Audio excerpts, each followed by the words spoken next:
Alivyozungumza neno baada ya neno, waziri muhusika alivyozungumza ya kuwa wanalikataa jambo hili na hili jambo linakuwa reversed in totality. Kwa nini mtie bughudha katika maisha ya watu, hususan katika wakati kama huu? Why create unnecessary tension? Why push people to the brink? You know, I just fail to understand. We would have seen an advert in the paper, either from the ministry or from the relevant committee of parliament, kusema kwa, can we have your views on this particular matters? That did not happen. And the issue of shutting this thing down was actually given a 10-day notice. This is, the directives will become effective after 10 days from the date of this notice, and for the avoidance of doubt, from 1st of June 2020. Why now shut down a whole area based on the fact that the railway needs to run? People need to live as well, and facts and figures don't lie. Easy figures zote ambazo kwamba zimeweza kutolewa, these were launched by the same government. The amount of Kenyans currently who cannot even afford to pay rent right now, watoto wako majumbani hawajaelekea katika mashule. You want to see the economic pinch, ngojea uangalie sasa mashule zikishaweza kufunguliwa, watoto wanafaa kurejea mashule. What percentage of Kenyans are actually going to be Kenyan children will be going to school? Why should one area be marginalized and another area be made to grow? Why can we not say that because of how beautiful our constitution is, every single area can be able to flourish by being, complementing each other? All right, that story on the SGR cargo dispute brings us to our first live interview via Skype, where I'm joined by Khelef Khalifa, who's the chairman of Muslims for Human Rights. Good evening, Khelef. Good evening. All right, so let's just get straight into it. Now, Muslims for Human Rights, together with other groups, have publicly said that they are not against the idea of the transport cargo via SGR, and you want it to be an option, not a compulsory mode of transport. What are your thoughts on this? Well, that is our stand. Yeah. From the very beginning, let's go back to the history, because this SGR is shrouded in mystery. All right. There's a lot of things that we wanted to know. On December 16th, yes, we, as Okwa Mombasa, we filed a case, ATI, access to information, seeking the release of agreement contracts relating to SGR. Yes. That was December 16th. As you're aware, SGR is the most expensive infrastructure project in Kenya's history. All right. Mostly it's via loan through Exim Bank. It costs about 327 billion. Okay. Then later, President Uhuru Kenyatta promised to release the contracts, made it public. Yeah. He's yet to do so, despite taxpayers' money being used. Now, government response to our access to information request has been evasive. Government claims that they are state secret. Yes. Now, when it comes to taxpayers' money, it's hard to tell people this is secret. All right. Because it involves taxpayers' money. Yeah. Now, we requested from government agencies, the Principal Secretary of Ministry of Transport. Yes. 1, 2, Managing Director of KPA. We also wrote to Managing Director of Kenya Railways, yeah, and the Director General of Kenya Bureau of Statistics. Now, the Registrar General on December 18th, 2019, yes, Kenya Railways refused to provide documents. Okay. Now, on January 17th, 2020, Ombudsman wrote to state agencies, yeah, that Okwa Mombasa had addressed. Now, on February 6th, 2020, Kenya National Bureau of Statistics responded by giving partial statistics, yeah, Mombasa Port and SGR.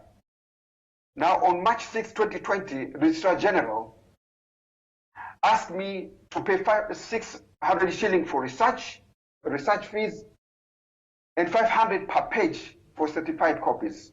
Yeah.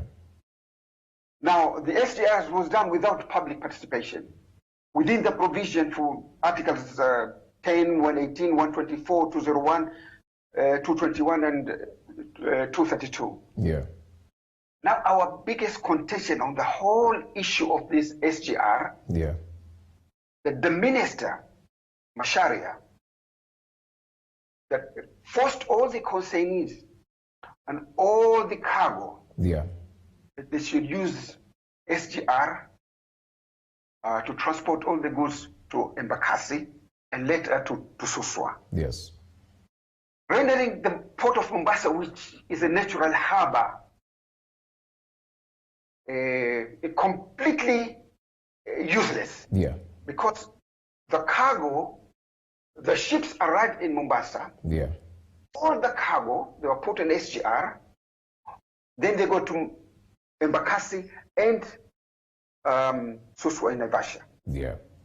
Mind you, Mombasa, it is the smallest county out of all 47 counties. Yes.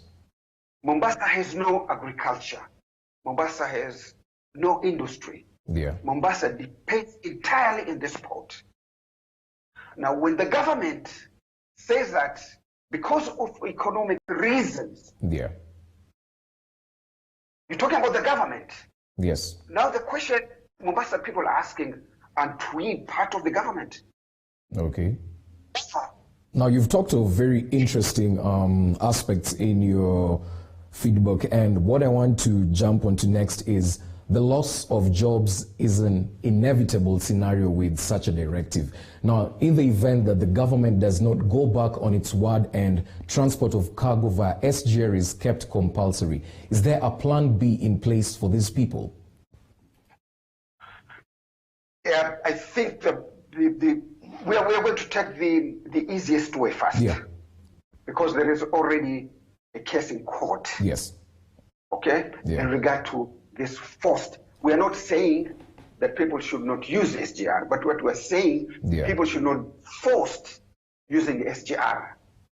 Because, first of all, SGR is more costly than transport by road. Yeah. Now the government is talking about roads being damaged. Mind you, there is a fuel levy. The transporters pay for that. Yes. It does not cost anything from taxpayers' money at all. And the government collects billions of money. Okay? Yes. Now, if you force people, tell them you must, that is against the law and the Constitution, period. Yeah, definitely. Second, you know, there was no public participation. Okay. This is where President Uhuru Kenyatta made a big mistake.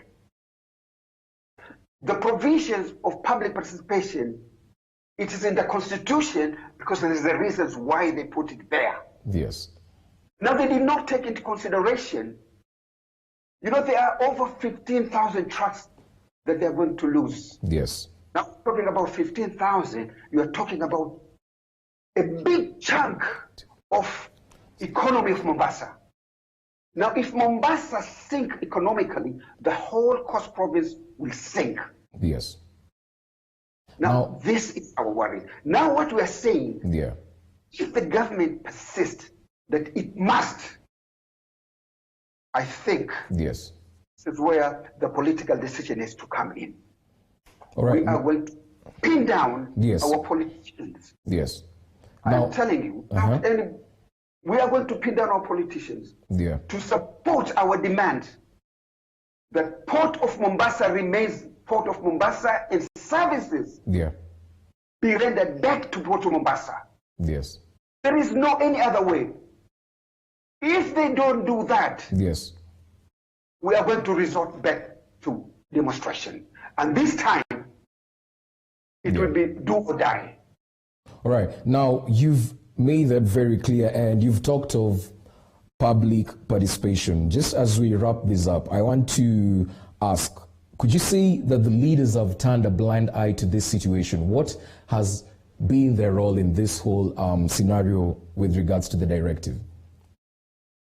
Now, if you're talking about national leaders, you're talking about Mombasa leaders, or Coast Province leaders, I think all of them, they have turned, they have completely forgot the interest of the Coast Province. Okay. Very unfortunate. But what we are saying, the little that Governor Joho tried it initially about 4 years ago. Yes. And, you know, he went quiet. The MP from Vita, Abdul Samad, he's trying, but we said it's not enough. Yeah. They must bring this issue to the people and make sure they involve the people for decision making. Yes. It's not enough in a lonely voice in Parliament that is going to change. It is not going to change. All right. Because this is not only a political or economic decision, but this also is ethnic, tribal decision. Yes. People of Mombasa are asking, hey, this port, all the tribes which are up country there, are in Mombasa, would do that. People of Mombasa said they would have never done it. All right. Now, Khelef, running out of time, but I just want to give you 20 seconds as we finish for you to answer this last question. When you talk about public participation, there are two ends to this. There are the leaders' bit of it, and the other end of it is the people who voted in the leaders, and most of these people are the young people. I just want to understand their role in this whole situation. Have they taken interest in looking into this, or this is just another normal situation for them? Look, when we're talking about public participation, it is both. It is the counties and it is the people. Yes. And the Constitution is very, very, very clear on that. Okay? Now, most people, you know, first of all, Mombasa was just thinking. Shops were being closed, offices are being closed. Now you go to Mombasa, even parking is much easier now than it was before. And then came COVID-19 pandemic. It makes things worse. But I'm telling you, within 6 months, 1 year, things will be extremely bad. Okay. And people take an extreme measures. Yes. Extreme. Because this is not right. Because we are part of Kenya. Yeah. And we should not be otherwise. All right, Khelef. Thank you very much for your time this evening and with providing us with your insights on this cargo dispute that's ongoing. Thank you. Thank you very much. All right, that was Khelef Khalifa, the chairman of Muslims for Human Rights, just giving us his insights with regards to that situation. And at this point, we'd love to take a short break, but don't go back. When we get back, we have more for you.